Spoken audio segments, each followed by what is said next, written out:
Let's talk about meetings. The most important, worst thing you can have on a project. They can take over your project over time, and they have a tendency to grow in number, and the attendees list for a meeting has a tendency to grow over time. They break up the flow of your individual contributors and prevent them from doing their best work. So what can you do about it? So some general strategies. First, if possible, cluster your meetings together so that to give your devs large, uninterrupted blocks of time. Potentially consider having meetings only in the morning or only in the afternoon, or having entirely meeting-free days. Ban or at least limit recurring meetings. Recurring meetings have a tendency over time to collect more and more attendees, and eventually almost all recurring meetings just turn into status updates. Don't allow or discourage 1-hour meetings. Can this meeting be done in 45 minutes? If so, book 45 minutes. Don't just use the default. There's a tendency to use an hour because it's just easy. You don't have to think about it very long. It's worth thinking about how long your meeting is going to be. Know your RACI for this meeting. RACI is who's responsible, R, A, who's the approver, C, who's a consultant, and I, who's informed. For most meetings, you don't want your informed people at the meeting, and often you don't need your C or your consulted people as possible. You want meetings to be as tight as they can be. It's worth talking about meeting FOMO. One of the things that causes meeting invite lists to grow is this FOMO, this fear of missing out. People want to be in the room where they feel that decisions are being made. If you feel this, I'm going to try to make you feel a little bit less and ask you, rather than feeling FOMO for the meeting, try to feel FOMO for the thing you could be doing instead of being at the meeting. Think of the work you could be doing. Think of the things you could be accomplished instead of being in the room. Now it's worth talking about some different kinds of meetings. Different meetings have different purposes, and you can limit their impact to the project in different ways. The first is the stand-up. These are small team-to-team internal meetings. It's what you're working on and what your blockers are on that day. One thing to be careful here is to make sure that this meeting doesn't turn into team to leader. It should be a discussion amongst the team to talk about what they're working on and ways they can help each other out. I've seen teams successfully do this in Slack and not actually have a meeting at all. This will depend on the culture of your individual team. But if you have a team that can do that, that's one way to get rid of a very high frequency meeting. These are frequent, usually actually daily, but you want to keep them short. Keep that time really tight. Don't allow the time to grow as the meeting goes on. This is one of the few recurring meetings that you should allow to exist. Informational meetings are small to large or one to many. They're designed to deliver information. Someone or a small group of people is presenting to a group. Something to think about here is, can this be an email? Does it need to be a meeting?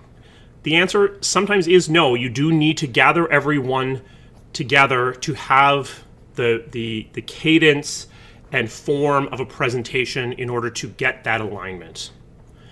But something that's worth considering is recording these meetings when you can so that people can consume them offline if that's appropriate. Review meeting is small to small. It's a small group of people presenting to a small group of approvers. These are designed to drive quality and provide approvals. Some, maybe even most, reviews can be done offline with materials that are provided ahead of time, and feedback is submitted separately. But I would recommend you don't get rid of all your review meetings because they also are useful for providing alignment and ensuring that everyone is pointing in the same direction. Dailies are similar to reviews, but not exactly the same. These are sort of small to large. It's a small group of people presenting again to something that's like a small group of approvers, but often what you want with dailies is as well a large audience that's sort of consuming the daily and getting information here.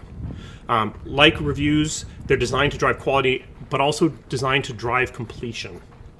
That smaller group aligns on priorities and quality, and then that larger group, that larger audience is hearing that alignment. This is something that is very worth recording so that that larger group doesn't actually have to attend at all and can hear that alignment, can hear that daily at their own pace offline. Celebration meetings are just that. They're about celebrating what the team has done. They're small to large. There's a small group of people presenting to the team as a whole, but you want to involve the team as much as possible. Don't just have leads presenting all the time. These are important to do. Don't do them too often, even though they're really important. Any more frequent than, say, every 6 weeks is too often for this kind of meeting. It takes up quite a bit of time, and because it involves the entire team, it can be quite disruptive. An alignment meeting is also small to large. In fact, it might even be 1 to large. This is designed for realigning the team, presenting the vision or representing the vision, and important announcements. These are necessary.